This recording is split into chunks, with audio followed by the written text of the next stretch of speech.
कहानी की शुरुआत में हम दो लोगों को चुपके से एक टॉम यानी कि कब्र के पास जाते हुए देखते हैं, जिन्हें देखकर तो ऐसा लग रहा है कि वो दोनों उस टॉम से कुछ चुराने वाले हैं। अब दोनों टॉम तक तो पहुंच जाते हैं और उसे खोलकर उसमें से ज्वेलरीज को चुराने लगते हैं, लेकिन इसके बाद अचानक से उसमें जो मरी हुई औरत रहती है वो उठकर उन दोनों पर हमला कर देती है। इसे देखकर यह साफ साफ समझ में आ जाता है कि वो औरत कोई इंसान तो थी नहीं, लेकिन उसी वक्त वहां पर एक शैमैन यानी कि जादूगर आकर उस औरत से लड़ने लग जाता है और अपने स्पेल्स को यूज करके उसे कैद भी कर लेता है, जिसमें पहले तो उसको काफी मुश्किल होती है, लेकिन एंड में वो काफी कोशिश के बाद उसे उसके टॉम में वापस सुला देता है। अब आगे हमें पता चलता है कि ये तो बस एक कहानी थी जो हू नाम का एक आदमी सभी को सुना रहा होता है। ये कहानी हजारों साल पुरानी है और एक अर्थ मास्टर नाम की फैमिली की कहानी है। असल में अर्थ मास्टर फैमिली सबसे खुफिया और जादुई टॉम को बनाने के लिए जानी जाती है और अभी फैन नाम का एक बंदा ही उस फैमिली का आखिरी वंशज है जो अर्थ मास्टर फैमिली की 18th जनरेशन है और हु यानी कि जो कहानी सुना रहा था वो फैन का अंकल है। लेकिन अब इस जमाने में टॉम बनाकर इनके पैसों का इंतजाम नहीं होता, मतलब उतने ज्यादा पैसे नहीं आते, इसीलिए पैसों के लिए हु सभी से झूठ कहकर उनसे ये कहता है कि फैन जो कि खुद अर्थ मास्टर फैमिली का है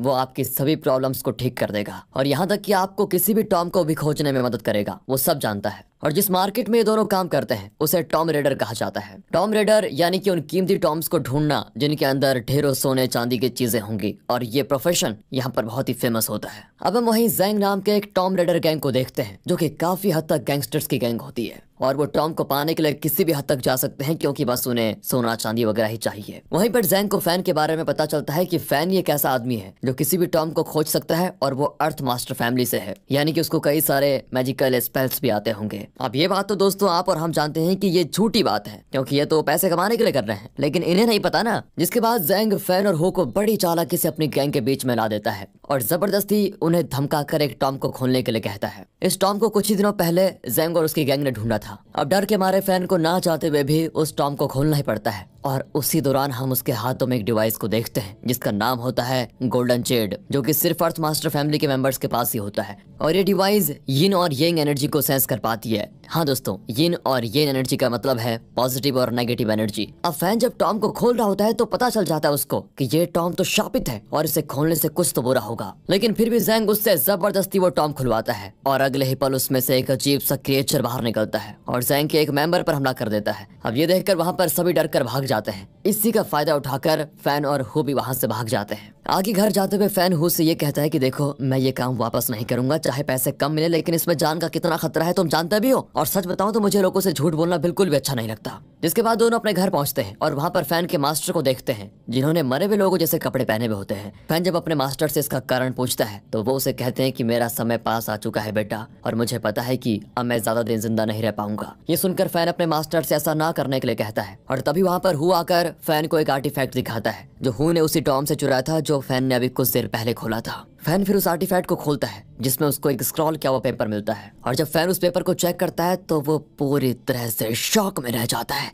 क्योंकि उस पेपर के अंदर माउंट ड्रैगन टाइगर तक जाने का मैप होता है और माउंट ड्रैगन टाइगर वो जगह है जहां पर गो डिंगफेंग की कब्र यानी कि टॉम को रखा गया है और गो डिंगफेंग ही अर्थ मास्टर फैमिली के फाउंडर थे जिनके पास इनफिनिट नॉलेज थी और मैजिकल पावर्स भी बहुत ज्यादा, और ये सारी चीजें उन्होंने एक नोट पर लिखी होती हैं और ऐसा कहते हैं कि वो नोट अब भी उसी टॉम में है जिसे अगर किसी ने ढूंढ लिया तो वो रातों रात इस दुनिया में कुछ भी हासिल कर सकता है। उस मैप को दोनों देखकर बिल्कुल दंग रह जाते हैं, पर तभी वहां पर एक लड़की आकर मैप को उनसे छीनने की कोशिश करती है। इसका नाम है किंग, जो कि एक ग्रीन आइड नाइट ओ निंजा होती है। ये एक निंजा की कम्युनिटी है जिसकी आंखें ग्रीन होती हैं दोस्तों। और फिर किंग उनसे मैप लेने में कामयाबी हो जाती है क्योंकि वो टॉम रेडर मार्केट से ही इन दोनों पर नजर रखी हुई थी। पर जब किंग उसको लेकर भाग रही होती है तभी वहां पर जैंग अपने लोगों के साथ आ जाता है और किंग को पकड़ लेता है। इसके बाद किंग जैंग से कहती है कि तुम्हें मेरी जरूरत तो पड़ेगी ही, वरना तुम भी उस टॉम तक नहीं पहुंच पाओगे, उससे पहले मर जाओगे, लेकिन हाँ तुम्हें इन दो निकम्मों की भी जरूरत पड़ेगी, यानी कि हु और फैन की। इसके बाद मैप को फॉलो करते हुए जैंग सभी को एक पहाड़ के पास लेकर आता है और वहां कर वो फैन को कहता है कि तुम अब उसका पता लगाओ उस टॉम का।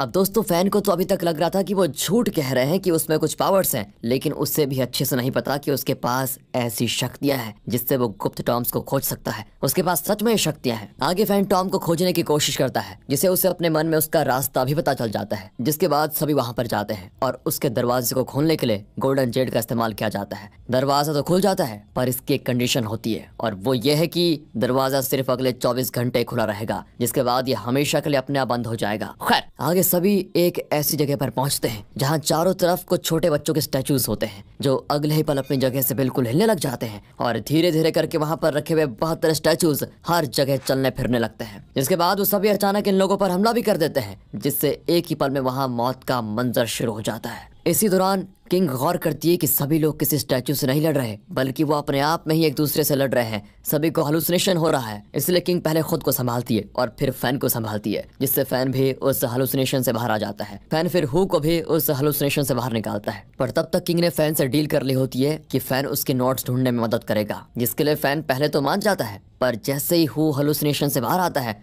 वो बड़ी चालाकी से हु को लेकर वहां से भाग जाता है और किंग अकेले ही ज़ैंग और उसकी गैंग के बीच फंस जाती है। हालांकि किंग फिर भी ज़ैंग और उसके मेंबर्स को हेलुसिनेशन से निकालने में मदद करती है, जिसके बाद वो सभी मैप के अकॉर्डिंग आगे बढ़ते हैं। पर फिर कुछ दूर जाने के बाद उन्हें हु और फैन वापस मिल जाते हैं, यानी कि दोनों को वहां से भागने का प्लान फेल हो जाता है। अब सभी वहां से एक रूम में जाते हैं जहां चेस बोर्ड जैसा डिजाइन बना होता है, जिसमें 9 बड़े स्क्वायर और उनके अंदर 9 छोटे स्क्वायर बने होते हैं। जिसे देखकर ज़ैंग का एक गैंग मेंबर जो कि शमन भी होता है, उसे इस गेम के बारे में कुछ याद आता है और वो बिना कुछ सोचे समझे उन स्क्वायर पर चलने लगता है, जिससे वहां का एक दरवाजा अपने आप खुल जाता है और सभी को लगता है कि अब उन्हें इस कमरे से बाहर जाने का रास्ता मिल चुका है। लेकिन ये खुशी ज्यादा समय तक टिकती नहीं, जब उसी दरवाजे से एक बड़ा सा क्रिएचर बाहर आता है, जो आते ही एक एक करके सभी को बुरी तरह काटने लगता है, जिससे कई जनों की बहुत बुरी तरह मौत हो जाती है। इसके बाद फैन खुद उस चेस बोर्ड को सॉल्व करने की कोशिश करता है और उससे एक दूसरा दरवाजा वहां पर खुलता है, जिसके जरिए सभी वहां से बाहर निकल आते हैं। लेकिन इसमें ज़ैंग के कई मेंबर्स भी मारे जाते हैं। यहाँ से आगे सभी अब एक नदी के पास पहुंचते हैं, जहां से गुजरते हुए हु उस नदी में गिर जाता है और उसके पैरों से एक लोहे का चेन बन जाता है, जिस वजह से वो चाह कर भी पानी से ऊपर नहीं आ पा रहा होता है। फैन फिर हु की मदद करने वहां पर जाता है, लेकिन वो भी हु को लाने में नाकामयाब रह जाता है। जिसके बाद किंग नीचे जाती है और उन चेन्स को हटाकर वो हु को बचा लेती है। लेकिन इससे वहां पर तैर रही हजारों साल पहले की औरतों की लाशें अपने आप पानी से ऊपर आकर बैट जैसे क्रिएचर्स में बदल जाती है, जो फिर से इन लोगों पर हमला करती हैं और अपनी जान बचाने के लिए सभी अब दूसरे कमरे की तरफ जाते हैं, जहां पहुंचते इनकी लॉटरी लग जाती है, क्योंकि ये अब तक का अकेला एक ऐसा कमरा है जहां ट्रैप के अलावा कई कीमती चीजें रखी होती हैं। यहाँ पर हमें ये भी पता चलता है कि किंग इन नोट्स को इसलिए ढूंढने आई थी ताकि वो नोट्स में लिखी हुई कुछ दवाइयों के बारे में जान पाए, और ये वो दवाइयां हैं जिनसे नाइट आउल निंजा कम्युनिटी की हजारों साल पुरानी प्रॉब्लम यानी कि उनकी ग्रीन आई की प्रॉब्लम ठीक हो सकती है। यानी कि किंग ये चाहती है कि हमारी कम्युनिटी के सारे लोगों की आंखें भी बिल्कुल नॉर्मल हो, और वो इसीलिए करना चाहती है क्योंकि हरी आंखों वालों को सभी दानव की तरह देखते हैं। आगे जब ज़ैंग के गैंग मेंबर्स वहां के सभी चीजें उठाने लगते हैं तो एक ट्रैप एक्टिवेट हो जाता है, जिसकी वजह से उस रूम का फ्लोर 2 हिस्सों में बढ़ जाता है, और जो फ्लोर के नीचे गिर जाते हैं उन्हें लगता है कि वो तो अब गए, लेकिन होता इसका उल्टा है। बल्कि जो फ्लोर के ऊपर जा रहे थे उन्हें अचानक से कुछ एरोज आकर शूट कर देते हैं,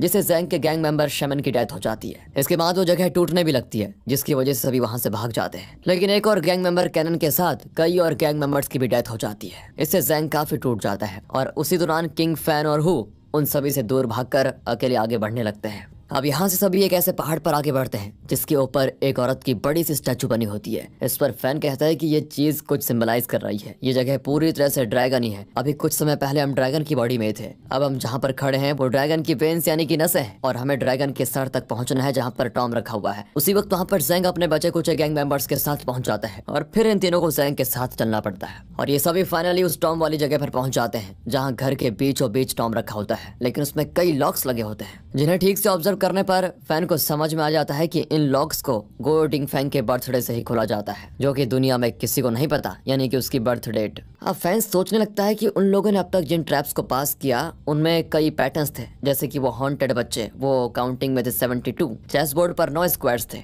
और भी बहुत कुछ, यानी कि ये चीजें गियो डिंगफिंग के बर्थडे के हिंट्स थे और इन्हें इन लोगों को अब डिकोड करना है। फैन इन सारे नंबर्स के बारे में आराम से सोचता है और फाइनली उसे डिंगफैंग का बर्थडे मिल जाता है, जिसके बाद सभी उन नंबर्स को दीवारों से अलग करने लग जाते हैं जो डिंगफैंग के बर्थडे से मिलते जुलते हैं, और उन नंबर्स की मदद से जब फैन फाइनली उस टॉम को खोलने वाला होता है तभी आता है कहानी में सबसे बड़ा ट्विस्ट। ज़ैंग का एक गैंग मेंबर यी सभी को ट्रैप में फंसा देता है और तब उसका सच सामने आता है। असल में यी के बेटे की कुछ समय पहले मौत हो गई थी, जिससे यी बहुत टूट चुका था और उसमें अपने बेटे को फिर से जिंदा करने का पागलपन सवार हो गया था, जिसके लिए उसने उन मैजिकल नोट्स को यूज करने का प्लान बनाया, और इसीलिए उसने अब तक जितने भी ट्रैप्स आए थे उसने अपने किसी गैंग मेंबर के जिंदा रहने में मदद नहीं की। ये फिर ज़ैंग से कहता है कि बॉस मुझे माफ कर दीजिए, मैं आपका लॉयल नहीं रह सका, पर मेरा अगला जन्म आपके लिए होगा जहाँ मैं अपनी पूरी जिंदगी आपके लिए बिता दूंगा। बस इस बार आप लोगों को अपनी जान देनी होगी। इसके बाद बाद ये अपने बेटे की डेड बॉडी को टॉम पर रखता है और सभी को सेक्रीफाइस करने के लिए आगे बढ़ता है। लेकिन उससे पहले किंग फैन को आजाद कर देती है और ये देखता है कि उसका बेटा जिंदा हो गया है। लेकिन ये असलियत नहीं, ली का हेलुसिनेशन था। ये को बस ऐसा लग रहा होता है कि उसका बेटा जिंदा हो चुका है, पर अब तक वो अपने बेटे की डेड बॉडी ही हाथ में लिया हुआ था। ये फिर अपने बेटे को गले लगा लेता है, पर तब तक हम देखते हैं कि उस टॉम से निकलकर एक स्कॉर्पियन उसके बेटे के शरीर के पास चला जाता है, जो अगले ही पल ये को काट देता है और इससे उसकी डेथ हो जाती है। हालांकि इससे वो टॉम खुल जाता है, जो कि किसी सेक्रीफाइस के लिए ही रुका हुआ था। फिर सभी टॉम के अंदर देखते हैं, उन्हें वहां पर 2 डेड बॉडीज मिलती हैं, जो कि गुओ डिंगफेंग और उनकी वाइफ की होती है। वहाँ पर कई और चीजें भी रखी हैं, पर इससे पहले कि कोई उसमें से किसी चीज को उठाता, वहाँ का दूसरा ट्रैप एक्टिवेट हो जाता है, जो कि सबसे ज्यादा खतरनाक था। और वो ट्रैप है ज़ॉम्बी सोल्जर्स की डेड बॉडी जो उस टॉम को प्रोटेक्ट करती है। वो एक ही पल में उस कमरे में ढेरों जमा हो जाते हैं, जो आगे बढ़ते हुए सभी पर हमला करने लगता है और ज़ैंग के जितने भी गैंग मेंबर्स बचे थे सब मारे जाते हैं। और यहाँ तो हमारी कहानी के मेन कैरेक्टर्स की भी जान जाने वाली होती है, पर तभी हम ज़ैंग की पॉजिटिव को देखते हैं, जिसमें वो सभी ज़ॉम्बी सोल्जर्स से खुद को घेर लेता है और एंड में अपने हाथ में एक डायनामाइट लेकर उसको जला देता है, जिससे अगले पल वहाँ पर होता है ब्लास्ट और लगभग सारे सोल्जर्स के साथ ज़ैंग की भी मौत हो जाती है। हालांकि तब तक फैन, किंग और हु वहाँ से बचकर आराम से निकल जाते हैं और किसी तरह जिंदा बच जाते हैं। मूवी के एंडिंग में हम फैन को देखते हैं, जो किंग को अपने कंधे पर रखकर अपने घर ले जा रहा होता है, क्योंकि उस टॉम फाइट के दौरान किंग को काफी चोटें आ गई थी। उसी वक्त हु फैन को बताता है कि मैंने टॉम से एक आर्टिफैक्ट ले लिया था, पर फैन उस आर्टिफैक्ट को नदी में फेंक देता है, ये कहकर कि देखो मुझे किसी भी पुरानी चीज में अब कोई इंटरेस्ट नहीं है। और इस आर्टिफैक्ट को आगे एक फिशरमैन नदी से उठा लेता है और दोस्तों कहानी यहीं पर होती है खत्म। बाकी अगर आपको एक्सप्लेनेशन अच्छा लगा हो, मूवी अच्छी लगी हो तो लाइक कीजिए, चैनल को सब्सक्राइब। मिलते हैं अगली वीडियो में, तब तक के लिए ध्यान रखिए अपना and finally thanks for watching.